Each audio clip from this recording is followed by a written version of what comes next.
میں بہت مشکور ہوں آپ کا. آج اس ایوان میں نیشنل سیکیورٹی پر بھی بات ہو رہی تھی اور کل آپ نے ایک ان ہاؤس اجلاس بھی بلایا ہے نیشنل سیکیورٹی کے لیے. جناب اسپیکر، میں سب سے پہلے اس ایوان کی سیکیورٹی، اس ایوان کی سینکٹیٹی اور اس ایوان کی انٹیگریٹی جس کی ذمہ داری آپ کے اوپر ہے، اور ہم تمام ممبران آپ کی طرف دیکھتے ہیں. ہم اپنی پارٹی سے ہٹ کر، ہمارے لیے جب ہم اس ہاؤس میں، اس مقدس ایوان میں داخل ہوتے ہیں تو جس کے کسٹوڈین آپ ہیں جناب اسپیکر، آج یہ ذمہ داری آپ کے اوپر ہے کہ میں یہ بات کرنا چاہوں گا کہ اسپیکر صاحب، ہم یہاں پر جو لیجسلیشن کرنے کے لیے آتے ہیں، جو اس ایوان کا اختیار ہے، کل ہمارے سے آج جو یہ سپریم کورٹ کے اندر جو یہ بینچ اور جو یہ کیس فکس ہوا، اس کا ٹائٹل بھی پڑھ لیں آپ، تو اس ٹائٹل سے بھی ہمیں یہ واضح پیغام ملتا جا رہا ہے کہ وہ کیا کرنے جا رہے ہیں. اس بینچ سے بھی ہمیں یہ واضح پیغام مل رہا ہے کہ وہ کیا کرنے جا رہے ہیں. ہم یہاں پر اس ہاؤس کی ذمہ داری جو ہے اسپیکر صاحب، میں آپ کو صرف یہ کہنا چاہوں گا آپ کے توسط سے کہ اگر ہم یہ لیجسلیشن بھی ہماری جو ہم بل انٹروڈیوس کریں، بل پاس کریں اور وہ سپریم کورٹ میں چلا جائے چیلنج ہونے کے لیے، اور ہم ہاتھ پہ ہاتھ دھر کے بیٹھے رہے، تو پھر میرا نہیں خیال کہ ہمارا یہاں پر کوئی کام ہے. یہاں پر یہ لوگ پھر خود ہی اپنے نمائندے اپنی مرضی سے کر لیں، لیجسلیشن بھی خود کریں، فیصلے بھی خود کریں، مدعی ملزم سب کچھ یہ خود بنا لیں.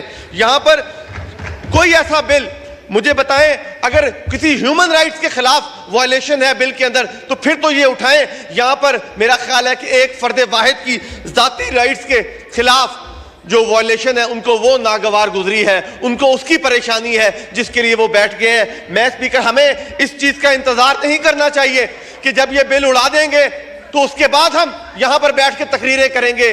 آج میں صرف اور صرف اس ہاؤس کو یہ کہنا چاہوں گا کہ دو حق و صداقت کی شہادت سر مقتل، دو حق و شہادت سر مقتل، اٹھو کہ یہی وقت کا فرمان جلی ہے.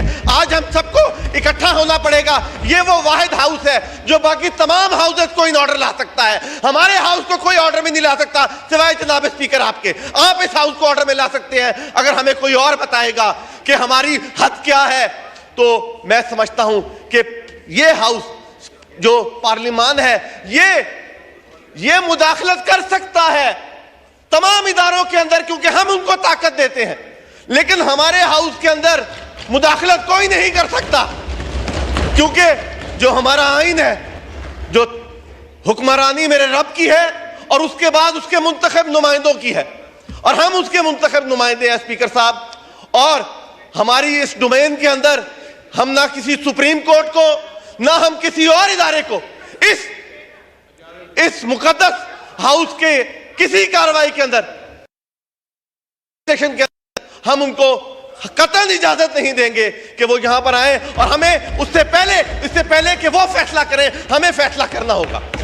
اور آج یہ ملک اس دہانے پہ کھڑا ہے جہاں پر ہم یہ الیکشنز کی بات کرتے ہیں. کرائیں 90 دن میں الیکشن، 13 اپریل کو یا 14 اپریل کو 90 دن ختم ہوتے ہیں، تو کرانے تھے نا 90 دن میں الیکشن. اگر وہ 13 اپریل 30 اپریل ہو سکتی ہے اور 14 مئی ہو سکتی ہے، ہمارا اس کے ساتھ کوئی لینا دینا نہیں ہے. پر ہمارا لینا دینا اس بل کے ساتھ ہے جس بل میں الیکشن کی کوئی شک نہیں ہے.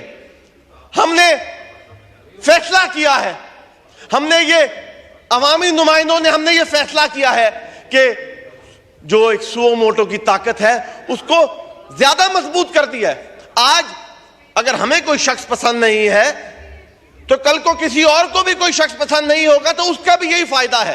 یہ تو ان کے بھی فائدے میں یہ بل ہے. تو اس کو یہ صرف سیاسی رنگ دے رہے ہیں. سیاسی رنگ کے اندر میں نہیں سمجھتا کہ ہماری لیجسلیشن کو کسی کو بھی ہماری لیجسلیشن کی طرف میلی آنکھ کے ساتھ دیکھنا چاہیے. اور میں صرف اور صرف یہ بات کرنا چاہوں گا کہ کوئی اور پہلے فیصلہ دے، ہمیں اپنا فیصلہ پہلے کر لینا چاہیے. بہت مہربانی، شکریہ.